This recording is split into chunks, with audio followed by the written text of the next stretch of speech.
Hello again.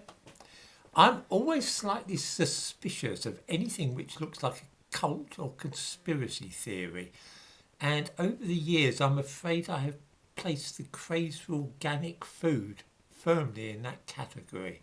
That is to say, the category of beliefs which are irrational and based upon faith rather than reason. Many of us have found ourselves caught up in this kind of food cult without even noticing it. For example, for many years I regarded cholesterol as some kind of poison, which I had to eliminate from my diet in case it killed me.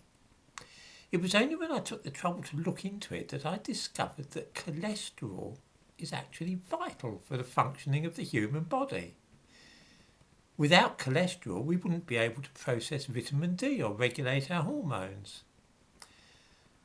It's a perfectly natural and essential part of us.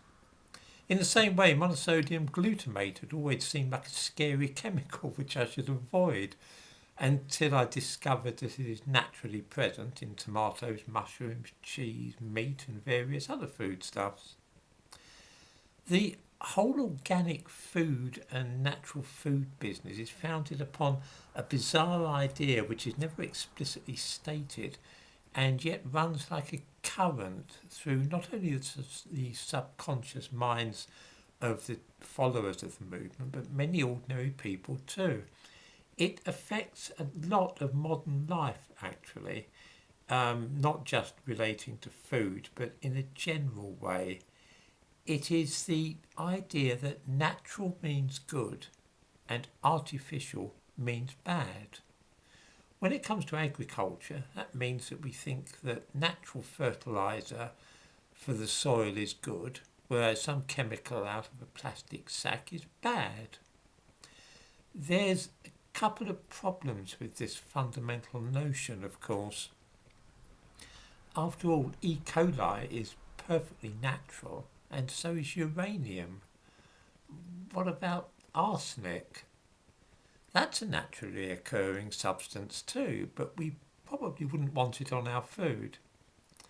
I could make up a solution of orange juice, uranium and arsenic and then market it as a new orange drink and put on the label, quite truthfully, 100% natural with no artificial ingredients or additives.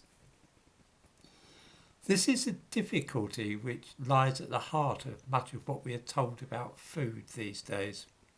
Although it's never explicitly stated, we have the idea that some things, I gave the example of cholesterol and monosodium glutamate, are somehow bad, as are artificial fertilisers and pesticides, and that if we only adopted a more natural diet, we would all be a lot healthier and live longer, and best of all, it would save the environment and prevent global warming.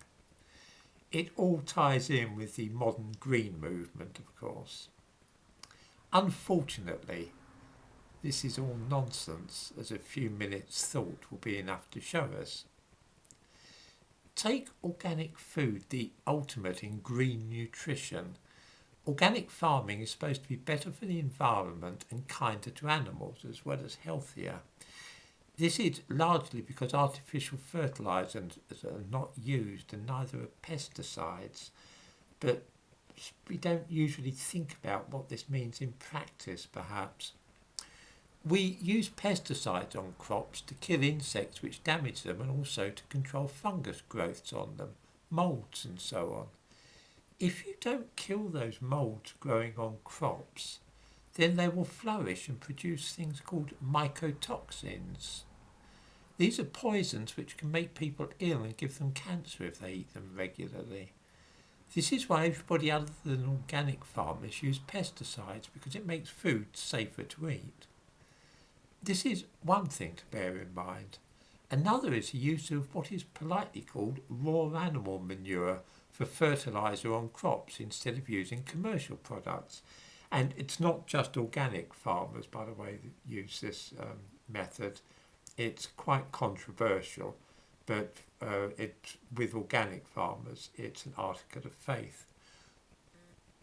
There's two ways of giving nutrition to plants. and crops that you're growing. So you could give growing plants nitrogen and potassium by making up a sterile solution of nitrogen, phosphorus and potassium in water and pour it around the roots.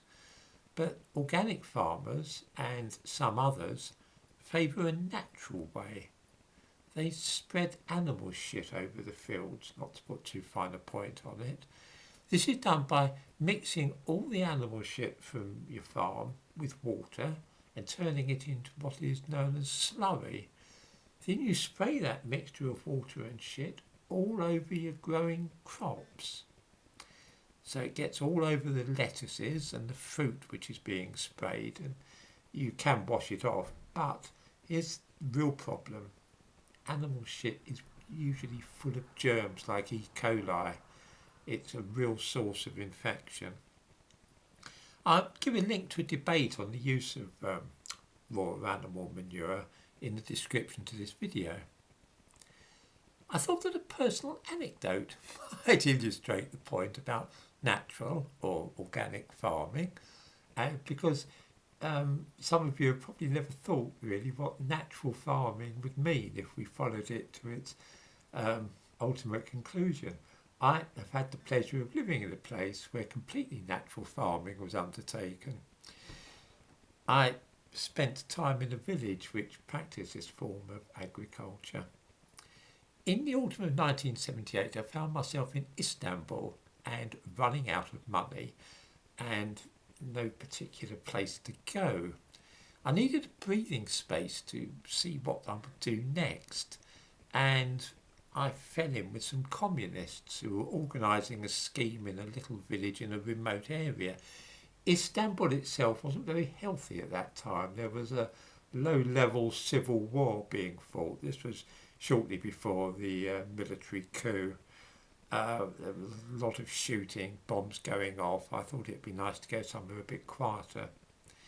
The village we travelled to was up in the mountains, and there was neither electricity nor running water. We were digging a trench so that a pipe could lay water to the village, rather than the women having to go to a stream every day to fetch it in pots. The best thing about that village was the sanitary arrangements.